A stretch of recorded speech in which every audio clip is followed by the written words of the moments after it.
Appeal नहीं, दो टुक कहना चाहते हैं। ये जो बहन अभी पंचकूला की बोल के गई है, ये दर्द हम सब का है। इसको पहचाने बिना देरी के। साथी सीआईडी के यहां खड़े होंगे, सरकार को रिपोर्ट पहुंचा दें बिना किसी देरी के। फौरन तमाम जो हटाए गए कर्मचारी हैं, कोरोना योद्धा, उनकी ड्यूटी बहाल की जाए, वरना सर्व कर्मचारी संघ हरियाणा और ये हमारे कोरोना योद्धा स्वास्थ्य ठेका कर्मचारी यूनियन जब तक एक एक साथी ड्यूटी पे नहीं आएगा, ये आंदोलन लगातार चलता रहेगा, आगे बढ़ता रहेगा।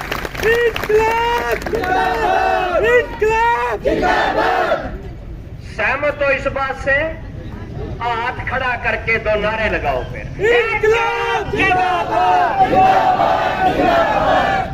दूसरी बात, कई साथी बोल के गए हैं, अपना अपना सब साथियों का विचार है कि जी संख्या कम है। भाई ये सीआईडी वाले नोट कर ले, ये संख्या कम नहीं है, हमने बुलाए ही कम थे, क्योंकि आज पूरा हरियाणा में जिलों पे भी हमारे आंदोलन चले हुए हैं, वहां भी मोर्चे लगे हुए हैं। तो जिस दिन जरूरत पड़ेगी वो एक एक कर्मचारी, कोई दो राय नहीं, आज वो जिलों पे जहां उसको आह्वान किया जाएगा वो वहां बढ़ चढ़कर भाग लेगा, हमें इसका विश्वास। जो अगली बात जो मुझे जानकारी मिली, मैं कोई भाषण नहीं दूंगा, आपने उन बातों का फैसला करना है। 2020 में हम लगे, कुछ पार्ट 2 में लगे, कुछ पार्ट 1 में लगे, और हम ये बीजेपी की सरकार को कहना चाहते हैं, और हमें भी समझना पड़ेगा इस बात को। उस समय लगे जब सारे लोग अपने घरों में लॉकडाउन अंदर थे, बंद थे, सरकार ने किए हुए थे,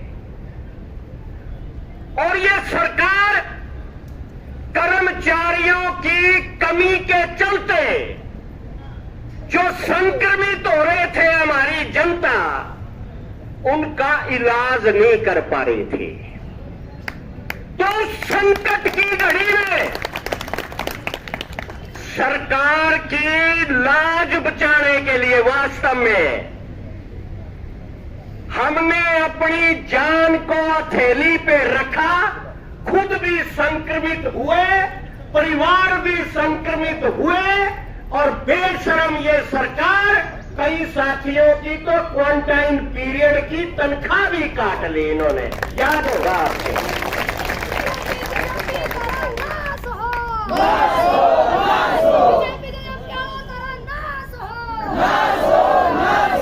तो ये जो साथी अभी बड़ा चौंकाने वाली बात है, ये जो करनाल का हमारा साथी कल्पना चावला का बोल के गया है कि ये कह रहे हैं सरकार का नुमाइंदा कि हमें जरूरत नहीं थी, आप लोग सिफारिश करवा रहे थे, ये कह रहे हैं बेशरम। और इनकी बेशर्मी की तो हद है। ये जो पंचकुला का भी साथी बोल के गया है कि हम ऑक्सीजन का सिलेंडर यहां से वहां पूरे हरियाणा में हमारा कोरोना योद्धा लेके जा रहा था, लोग मर रहे थे ऑक्सीजन के अभाव में, लोग मर रहे थे वेंटिलेटर की वजह से, लेकिन राज्यसभा में, लोकसभा में मैं इनकी बेशर्मी की हद बताता हूं। ये तो खुद कह रहे हैं लोकसभा में कि कोई भी व्यक्ति ऑक्सीजन से नहीं मरा, बिना ऑक्सीजन के। कह रहे हैं कि नहीं कह रहे?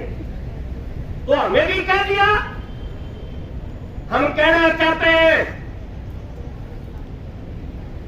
ये आपकी लाज बचाने वाले हैं, और नहीं तो सरकार की और थू-थू होती और हमारी जनता मरती। हमने बचाया है। असल में क्या होना चाहिए था? असल में इस बीजेपी की और जजपा की सरकार को यह काम करना चाहिए था कि समान स्वरूप ऐलान करती कि भाई तमाम स्वास्थ्य विभाग में काम करने वाला जो भी ठेका का कर्मचारी है, कॉन्ट्रैक्ट का कर्मचारी है, सबको हम पक्का करते हैं। होना चाहिए, देखा नहीं होना चाहिए था। लेकिन क्या किया? 3000 से ज्यादा की बर्खास्तगी कर दी। और मुझे तो बड़ा अचंभा हो रहा है, जो जानकारी मिली जब हम लगाए, मेरे ख्याल जितने हम साथी यहां बैठे हैं, किसी पे कोई अपॉइंटमेंट लेटर नहीं किया जाओ, है नहीं ना? कुछ पे होगा नहीं है। अरे बेशर्मो, संकट के समय आप काम कर रहे हैं, तुम इनको अपॉइंटमेंट लेटर भी नहीं करे, और इससे भी बड़ी बेशर्मी की क्या बात हो सकती है? 1/4 को 1 अप्रैल को कह दिया कल से नहीं आना। ऐसा ही हुआ है ना?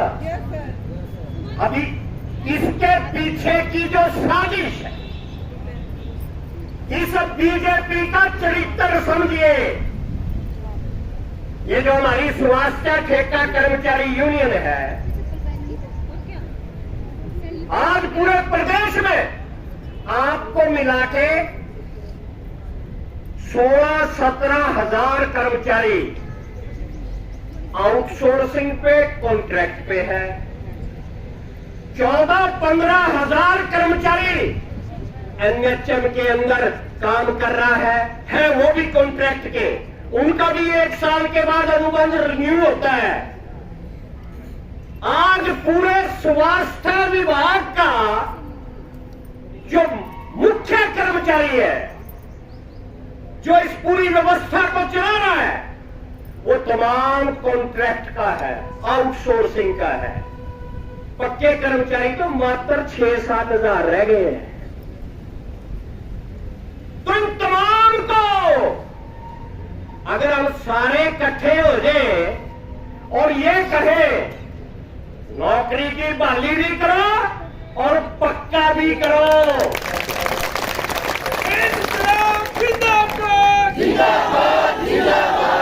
हो सकता है ना ऐसा? इसकी तरफ भी हम आगे बढ़ेंगे। देखिए, अभी साजिश इसकी समझिए। 13,000 आउटसोर्सिंग कर्मचारी जब आप सेवा में थे, सरकार ने कह दिया 31 मार्च 2020 को सारे बाहर, याद होगा ना आपके, सब बाहर। और उन्होंने मोर्चे लगा दिए। सर्व कर्मचारी संघ हरियाणा तब भी सबसे अपील कर रहा था, आपसे भी अपील कर रहा था, आज ये निकले हैं, कल को हमारी बारी है। लेकिन हम ये सोच रहे हैं, वो जब बिल्ली और कबूतर की लड़ाई होती है ना, वो आंखें बंद कर लेता है कि बिल्ली मुझे कुछ नहीं कहेगी। वो बिल्ली ये बीजेपी की साजिश है, ये टुकड़ों में बांट के हमें बाहर करना चाहती है। पहले कुछ निकाय उन्होंने मोर्चा लगाया, वो वापस आए, आज भी उनके 300-400 लोग बाहर है, लड़ रहे हैं। अब ये और सरकार ने 3000 के ऊपर निकाल दिए। आगे और तैयारी है। अब ये जो 4-5 बातें बताई, अपॉइंटमेंट लेटर हमारा नहीं, रिलीविंग हमारी नहीं, ये जो हमारे साथ व्यवहार किया, और एक जानकारी तो ये भी मिली कि शुरू में हमें पूरा डीसी रेट वो दे रहे थे, समान काम समान वेतन, अपने आप बदल दिया कि अब डीसी रेट हुआ नहीं, ऐसा कम कर दिया। हम बोले नहीं, सरकार पॉजिटिव है, कभी नाराज हो जाए हम बोलेंगे, कभी बाहर निकाल दे, आज आ गया हमारे सामने। तो एक तो बोलना सीखिए, अपने हक की आवाज को उठाना सीखिए। अब रास्ते दो है, दो रास्ते। एक रास्ता तो है ये जो आज आपने अपनाया कि हम अपना अधिकार लड़के लेंगे, हम कोई भीख नहीं मांग रहे। और एक रास्ता है मंत्री के, मुख्यमंत्री के, अधिकारी के जाके पैरों के हाथ लगा रहे हैं, हमें वापस ले लो जी। एक रास्ता ये है। अब दोनों में से कौन सा इख्तियार कर रहा है? पहले वाला। सारे सहमत है भाई पहले वाले से?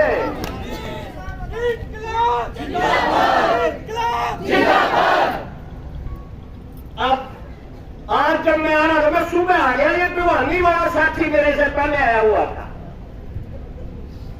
एक साथी मुझे कह रहा है प्रधान जी बाकी सारी बात तो ठीक, प्रदर्शन भी करेंगे अब हम, पर ना सरकार की मुर्दाबाद करोगे ना नाराज हो जाएगी।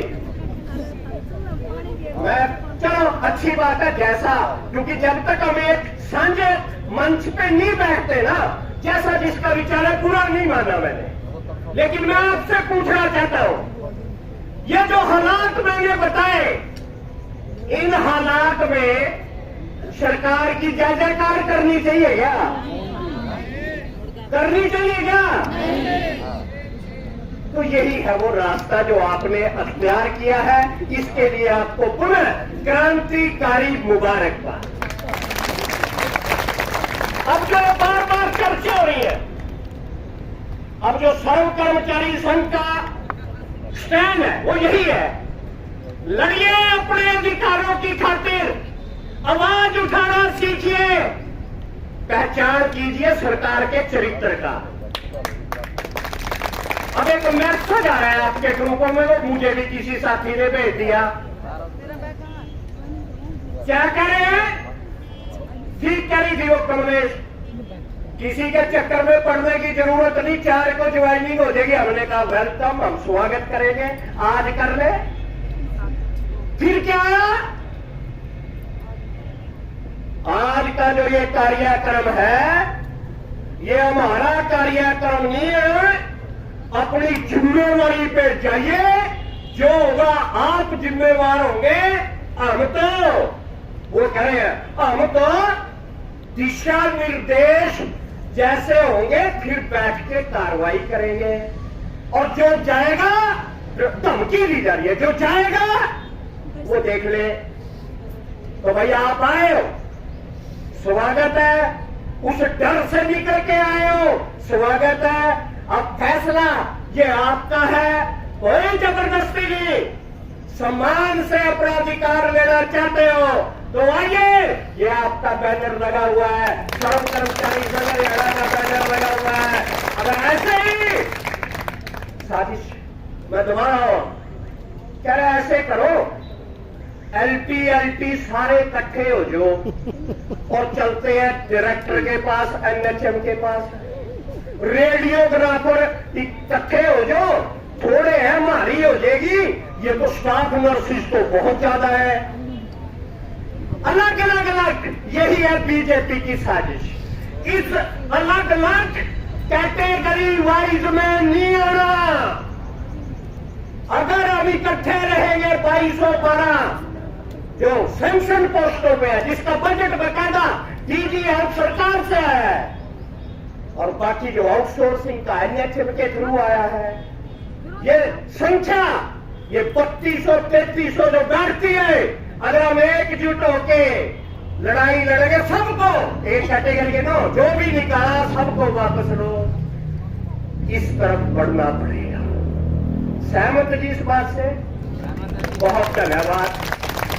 अगली जो मैं बात कह रहा हूं, ये कह रहे हैं, जो अखबार में हमने प्रेस नोट जारी किया, आपने देखा होगा, वो सर्व कर्मचारी संघ ने, हमने मीडिया के साथियों से भी अपील की, आज भी कर रहे कि सरकार का पक्ष भी जानो, क्या कहती है सरकार। सरकार ने क्या कहा, एक अखबार के अंदर आया क्या कह रहे हैं कि बजट का अभाव है। आपने भी पढ़ा होगा, बजट नहीं दिया, मोदी की सरकार ने बजट नहीं दिया हरियाणा की सरकार को, इसलिए हम कैसे रखें। अब हम दोनों से पूछना चाहता है सर्व कर्मचारी संघ हरियाणा, 11 लाख करोड़ रुपया, ये नोट कर रहे हो संख्या, ये भाषण नहीं, on the record, 11 lakh crore रुपया कॉर्पोरेट घरानों का माफ कर दिया इस मोदी की सरकार ने। करोड़ों रुपया बड़े बड़े विज्ञापन लगा के, ये कौन सा महोत्सव चल रहा है वो आज,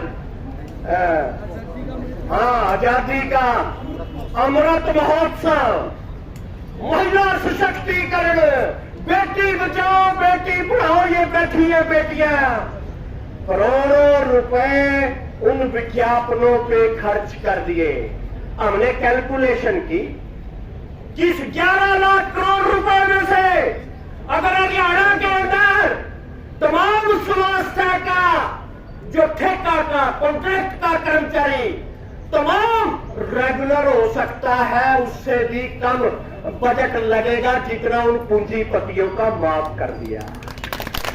तो पूछना चाहता है कर्मचारी संघ हरियाणा, खट्टर साहब, मोदी साहब, हमारे लिए क्यों बजट नहीं, क्यों ये नाटकबाजी कर रहे हो, कोरोना योद्धा कोरोना योद्धा।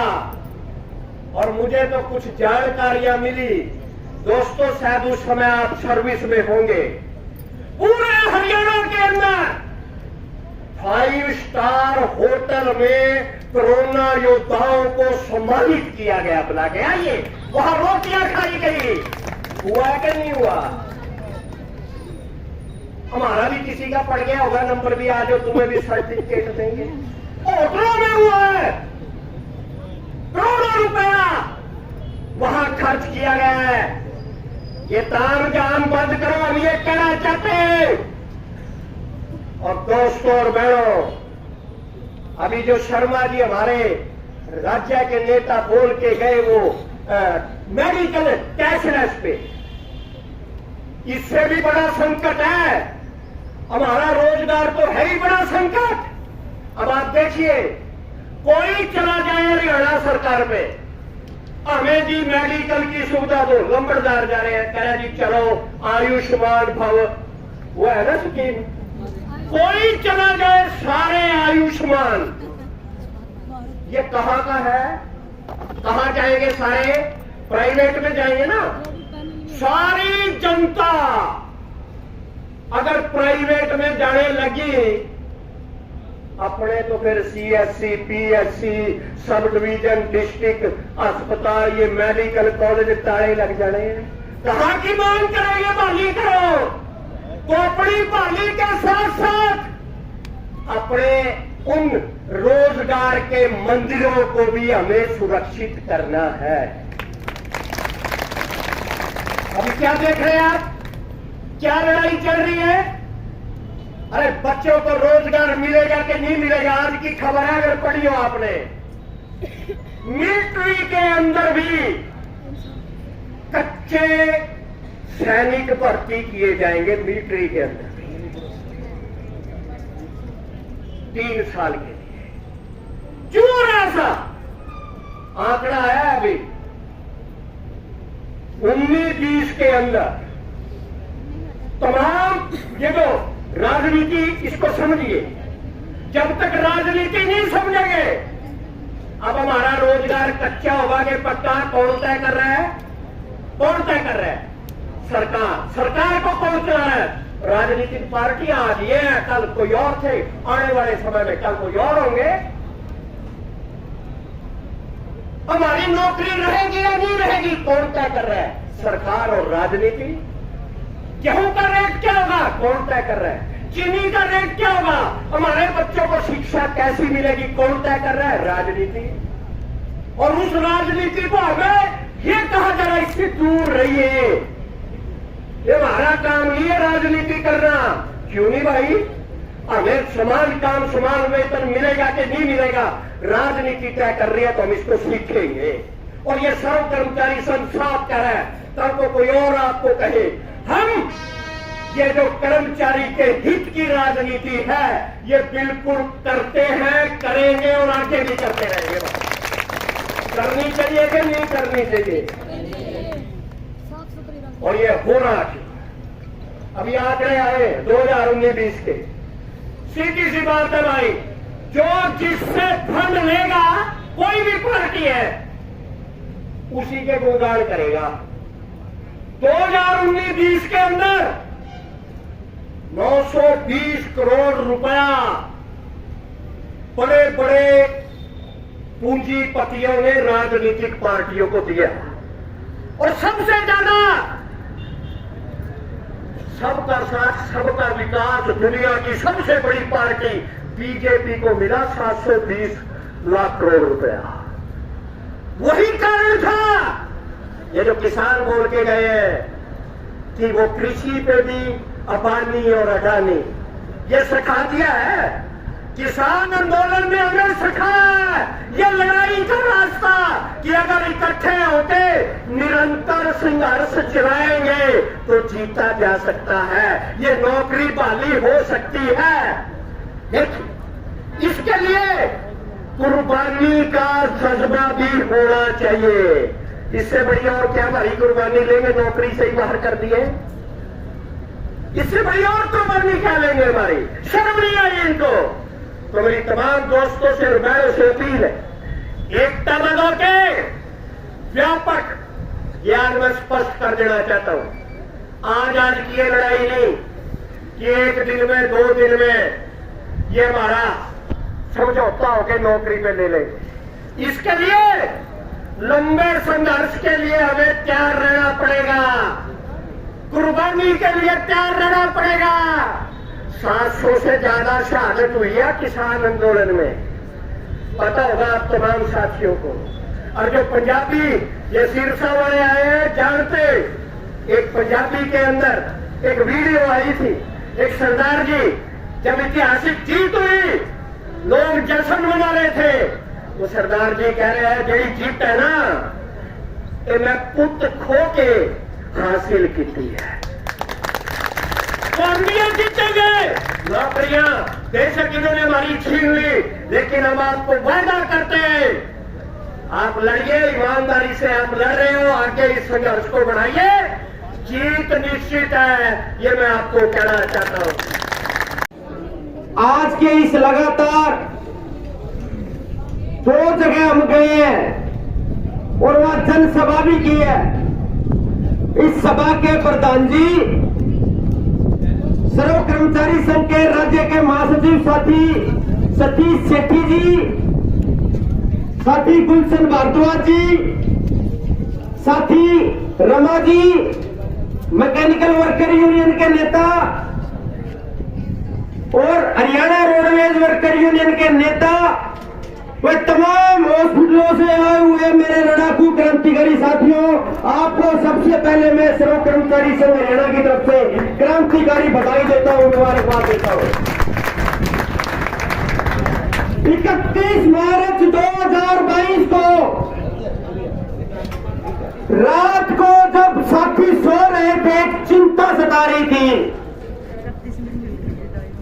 कि 31 मार्च 2022 आ जाएगी और हमारी नौकरी चली जाएगी, नौकरी बचेगी कि नहीं बचेगी, कल ड्यूटी पर जा पाएंगे कि नहीं जा पाएंगे, इस बात की चिंता थी तमाम हरियाणा के कोविड कर्मचारियों को। लेकिन आपकी यूनियन स्वास्थ्य ठेका कर्मचारी यूनियन हरियाणा इस बात की चिंता जाहिर करते हुए 3 तारीख को रोहतक में बैठक बुला करके, आवश्यक बैठक बुला करके, और यह फैसला और यह निर्णय करती है कि एक भी पूरे हरियाणा के कोविड योद्धा को घर नहीं बैठने दिया जाएगा, उनके लिए लड़ेंगे, चाहे जेल में जाना पड़ा जेल में जाएंगे, संघर्ष करेंगे, उनकी नौकरी नहीं मिलेगी। ये बात 3 तारीख की मीटिंग में फैसला हुआ।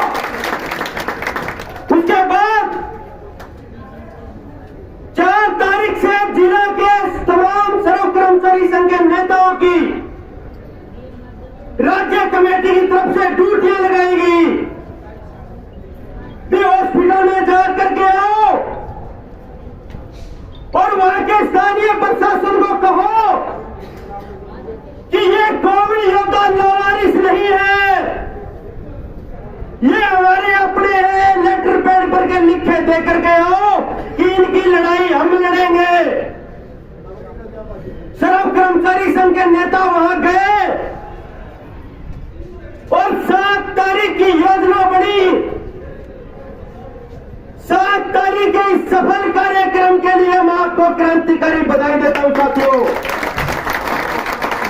दूर दराज से साथी भारी गर्मी में आए, मैं शुक्रिया करता हूं तमाम महिलाओं का जो तपती धूप के अंदर भी पैदल चल के सरकार को, इन प्रशासन को जगाने का काम आपने किया है, इसके लिए मैं आपको बधाई देता हूं साथियों। यह मामला पूरे हरियाणा में नहीं है। जब कोविड-19 पूरे देश के अंदर आया तो केंद्र की मोदी सरकार ने बजट दिया राज्य सरकारों को और यह बात कही कि लाखों लाख लोग मर रहे हैं, उनकी जान बचा लो। आप वही क्रांतिकारी साथी हो जिन्होंने हॉस्पिटल में दिन रात मेहनत करके अपनी जान की परवाह किए बिना इस जन सेवाओं की सेवाओं को बहाल किया। लाखों लाख और मरते उनकी मौत को आपने बचाया। लेकिन अभी 31 मार्च को केंद्र की सरकार कहती है कि हमें भाई तुम्हारी जरूरत नहीं, बजट नहीं है। और राज्य की सरकारें इस बात से पल्ला झाड़ गई कि बजट न होने की वजह से इनकी नौकरी चली जाए, क्योंकि 50,000 रुपए समान काम समान वेतन लेकर के 3-3 लाख रुपए आपसे लेकर के इन दलालों के माध्यम से आपको भर्ती किया गया। और जब आज बजट नहीं है तो श्रीमान जी कहते हैं, बाबूजी मुख्यमंत्री जी कहते हैं कि बजट नहीं है, पैसे का अभाव है, इसलिए इनको नौकरी पे नहीं रख सकते। लेकिन आज सीआईडी के माध्यम से और इंटेलिजेंस ब्यूरो के माध्यम से ये प्रदेश की सरकार को और यहाँ के अधिकारियों को कहना चाहते हैं कि इस बात की गलतफहमी को दूर कर दीजिए कि तुम्हारे पास बजट नहीं है। श्रम कर्मचारी संघ हरियाणा आया है आपके बीच में। 1986 से इतिहास उठा करके देख लीजिए, इसका क्रांतिकारी इतिहास रहा है। शहादतें दी है, मुकदमे झेले, जेल में गए, गोलियां खाई है। वह यूनियन स्वास्थ्य ठेका कर्मचारी जो संबंधित श्रम कर्मचारी संघ से विरोध करती है, केवल उसके हाथ सिपाही नहीं है, केवल खंडारा है। और बताना चाहते हैं सरकार को कि आने वाले समय में सिपाही भी लेकर के आएंगे, पूरी फौज लेकर के आएंगे, तुम्हारे खजाने से बजट भी निकाल करके तुमको दिखाएंगे और इनकी नौकरी बहाल करके दिखाएंगे। ये सरकार को कहना चाहते हैं। इसलिए साथियों, आप दो भ्रमों में मत चलो। आप बीएमएस और श्रम कर्मचारी संघ के सिस्टम में मत फंसो। आप अपने विवेक से इस बात का चिंता करो, इतिहास उठा करके देखो, मामले का मूल्यांकन करो कि लड़ने वाले कौन से लोग हैं। उन लोगों के साथ खड़े हो, समझाओ उन लोगों को जो लोग इस बात को नहीं समझते हैं। मैं निश्चित तौर पर विश्वास दिलाता हूं, श्रम कर्मचारी संघ हरियाणा का निश्चित तौर पर कड़ा फैसला है ये कि आने वाली 11 अप्रैल को तमाम पूरे हरियाणा के जिला मुख्यालयों पे तमाम महकमों का एक एक कर्मचारी आपकी नौकरी बचाने के लिए सड़कों पे लामबंद होगा। ये आपको कहना चाहते हैं साथियों। इसलिए अपनी इस एकता को बरकरार रखो। हम यहाँ के अधिकारियों को कहना चाहते हैं और इस निकम्मी बहरी सरकार को भी कहना चाहते हैं कि सर्व कर्मचारी संघ निर्णय ना पहले कभी झुका था, ना झुका है और ना कभी झुकेगा। ये बताना सरकार को हम चाहते हैं साथियों। इसलिए आज ही अपने हॉस्पिटलों में जाकर के अपनी योजनाएं बनाओ, लोगों में विश्वास बढ़ाओ, जो भ्रम फैला रहे हैं उनके भ्रमों को दूर करो, टीम के रूप में जाकर के एक साझा गठन करो।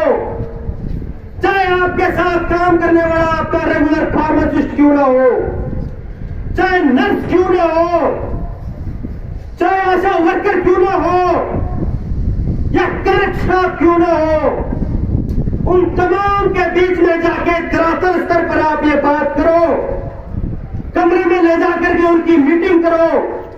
राज्य कमेटी की तरफ से हम भी प्रेशर डालेंगे, पूरे हरियाणा के अंदर इस बात की योजनाएं बनाओ। निश्चित तौर पे कहना चाहते हैं आप इस एकता को बढ़ा लो। जल्दी सरकार को बता देंगे इन हॉस्पिटलों में तालाबंदी की हड़ताल करवा करके सरकार के नाक में को खत्म करने करके आपको बंद करवाने का काम हम करेंगे। ये बात हम आपको कहना चाहते हैं। दूसरी बात, सीआईडी और सर्व कर्मचारी संघ सीआईडी के माध्यम से कहना चाहता है सरकार को कि आपकी नौकरी बचाने के लिए अगर हमारे पे मुकदमे बने, चाहे जेल में डाल दो, चाहे आप लाठियां बरसाओ, ये आंदोलन दबेगा नहीं। ये आंदोलन उतना ही तीखा और तेज होगा। ये सरकार को हम कहना चाहते हैं। तो साथियों, मैं दो नारे लगा करके अपनी बात को समाप्त करूंगा। पूरे जोश के साथ क्रांतिकारी नारे आपने लगाने हैं। मैं कहूंगा 18,000 में दम नहीं, आप कहोगे 50,000 से कम नहीं। 18,000 में दम नहीं, 18,000 में दम नहीं, काम पक्का कच्ची नौकरी नहीं चलेगी, काम पक्का कच्ची नौकरी नहीं चलेगी। कोविड योद्धाओं की सेवाओं को बहाल करो, प्रदेश की सरकार मुर्दाबाद, आवाज दो, आवाज दो, लड़ेंगे। जुल्मी जब जब जुल्म करेगा सत्ता के गलियारों से, चप्पा कौन उठेगा इनकलाब के नारों से। जुल्मी जब जब जुल्म करेगा सत्ता के गलियारों से, चप्पा कौन उठेगा इनकलाब के नारों से। हमारी एकता जिंदाबाद, जिंदाबाद, जिंदाबाद, साझा संघर्ष जिंदाबाद, जिंदाबाद, जिंदाबाद, आवाज दो। आप तमाम साथियों ने मेरी बात को ध्यानपूर्वक सुना। जय जनता जय श्री राम। धन्यवाद। मरो, डूब मरो, डूब मरो, अरे बहाल नहीं तो डूब मरो, डूब मरो, डूब मरो। इंकलाब जिंदाबाद, जिंदाबाद, जिंदाबाद, सांझा संघर्ष जिंदाबाद, जिंदाबाद, जिंदाबाद, हमारी एकता जिंदाबाद, जिंदाबाद, जिंदाबाद, सर्व कर्मचारी संघ हरियाणा जिंदाबाद, जिंदाबाद, जिंदाबाद। अरे लड़ेंगे, लड़ेंगे, जीतेंगे, जीतेंगे।